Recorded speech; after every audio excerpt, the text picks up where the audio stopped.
Assalamualaikum warahmatullahi wabarakatuh. Perkenalkan kami dari kelompok 11, kelompok Narada, yang beranggotakan saya, Ria Prati Pancawati, dengan NIM 811422378. Saya Aulia Zulfa Yasmin dengan NIM 81114223556. Saya Mahfira Novia Safitri dengan NIM 81114222348. Dalam video kali ini kami akan membahas mengenai pewarisan Dorse Gamalama yang apabila tunduk dan patuh dalam Perdata Barat, dan disclaimer pada video kali ini terdapat modifikasi dari sumber aslinya. Dorse Gamalama meninggal pada tanggal 16 Februari 2022 diakibatkan karena mengidap penyakit diabetes dan terpapar virus COVID-19. Sebelumnya diketahui bahwa Dorse Gamalama pernah melangsungkan pernikahan sebanyak 3 kali dan 3 pernikahan tersebut berakhir dengan gagal. Dari pernikahan tersebut, Dorse Gamalama memiliki 3 orang anak, 2 anak kandung dari pernikahan kedua dan ketiga, 1 anak adopsi dari pernikahan pertama. Anak pertama dan anak kedua Dorse Gamalama telah melangsungkan pernikahan, sedangkan anak kedua Dorse Gamalama masih berada di bangku sekolah. Warisan dalam pewarisan Dorse Gamalama yakni 2 orang anak kandung dan 1 anak adopsi. Apabila anak adopsi tersebut telah memiliki surat pernyataan adopsi yang diakui oleh negara, maka pembagian harta warisan setiap anak yakni sepertiga bagian.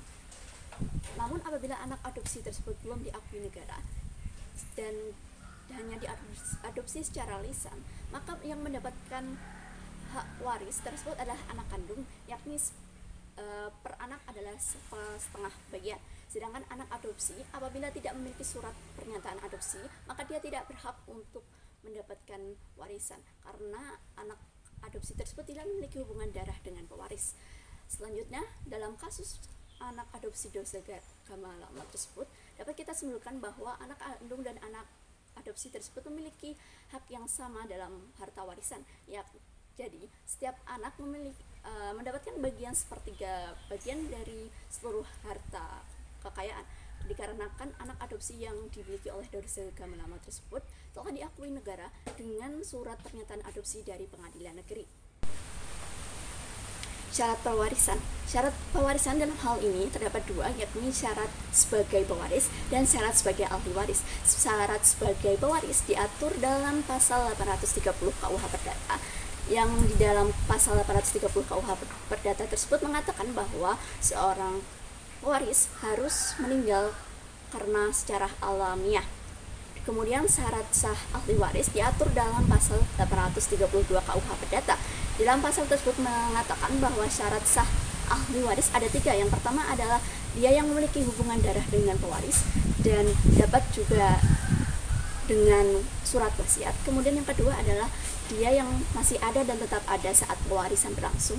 Dan yang ketiga adalah dia yang telah cakap hukum, dia yang tidak menolak warisan, dan dia yang tidak termasuk ke dalam orang yang tidak berhak mewaris.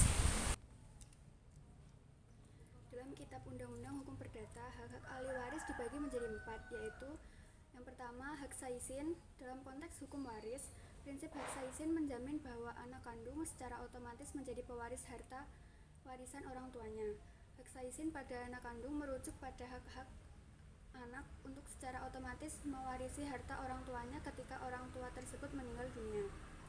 Dalam banyak sistem hukum, anak kandung memiliki hak inheren untuk menerima bagian dari harta warisan orang tuanya tanpa perlu tindakan khusus. Seperti yang tercantum dalam pasal 833 ayat 1 KUH Perdata menerangkan jika ahli waris dengan sendirinya karena hukum memperoleh hak atas segala barang, segala hak, dan piutang yang meninggal dunia. Kemudian hak yang kedua ada hak hereditas petisio. Hereditas petisio adalah setiap ahli waris berhak untuk melakukan penuntutan guna memperjuangkan hak warisnya. Dengan adanya hak ini, seorang ahli waris berhak mengajukan tuntutan kepada sesama ahli waris yang menguasai seluruh atau sebagian harta, kepada pihak ketiga yang menguasai peninggalan dengan tujuan memilikinya, dan kepada mereka yang tidak mempunyai hak atas barang-barang warisan tersebut telah memindahtangankan atau membebani barang-barang warisan. Hak hereditas petisio tercantum sebagaimana dalam pasal 834 yang menyatakan bahwa ahli waris berhak mengajukan gugatan untuk memperoleh warisannya. Kemudian dilanjutkan dengan pasal 835 yang menyatakan bahwa tuntutan itu menjadi lewat waktu dengan lewatnya waktu 30 tahun terhitung dari hari terbukanya warisan itu. Kemudian hak yang ketiga ada hak menuntut bagian warisan. Hak ini diatur dalam pasal 1066 KUH Perdata yang menentukan bahwa tiada seorang pun yang mempunyai bagian dalam harta peninggalan diwajibkan menerima harta peninggalan tersebut dalam keadaan tidak terbagi. Pemisahan harta peninggalan itu dapat sewaktu-waktu dituntut meskipun ada ketentuan yang bertentangan dengan itu. Namun, dapatlah diadakan persetujuan untuk selama suatu waktu tertentu tidak melakukan pemisahan. Persetujuan yang demikian hanyalah mengikat untuk selama 5 tahun. Namun, setelah lewatnya tenggang waktu ini, dapatlah persetujuan itu diperbaharui. Selanjutnya adalah hak untuk menolak warisan. Hak untuk menolak warisan terdapat dalam pasal 1045 jungto pasal 1051 KUH Perdata. Dalam pasal 1045 KUH Perdata diatur bahwa ahli waris tidak harus menerima harta warisan yang jatuh kepadanya. Ia dapat memilih untuk menerima atau menolak warisan tersebut.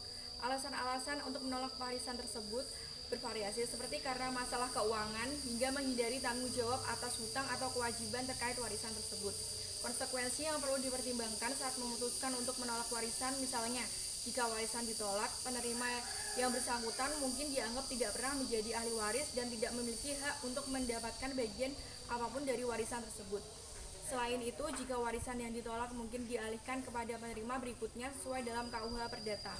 Bila berbicara tentang hubungan keluargaan menurut KUH Perdata terdiri dari 2 cara pembagian warisan. Yang pertama yaitu pewarisan secara ab intestato yang terdiri dari anak-anak atau keturunan mereka yang dibangun dari perkawinan apapun mewaris dari kedua orang tua tersebut. Yang kedua yaitu pewarisan secara testamentaire, orang-orang yang menerima bagian warisan berdasarkan wasiat dari pewaris. Hubungan darah merupakan faktor penentu dalam hubungan pewaris dan ahli waris. Pada dasarnya, pembagian warisan harus dilakukan kepada orang-orang yang mempunyai hubungan darah yang terdekat dengan si pewaris. Hubungan keluarga dalam pewarisan menurut KUH Perdata tidak membedakan jenis kelamin dalam pembagian warisan tersebut.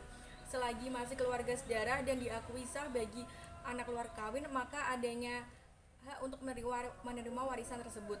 Terdapat beberapa golongan waris dalam KUH Perdata yang terdiri dari keluarga dalam garis lurus ke bawah, orang tua dan saudara pewaris, kakek, nenek, dan leluhur selanjutnya ke atas dari pewaris.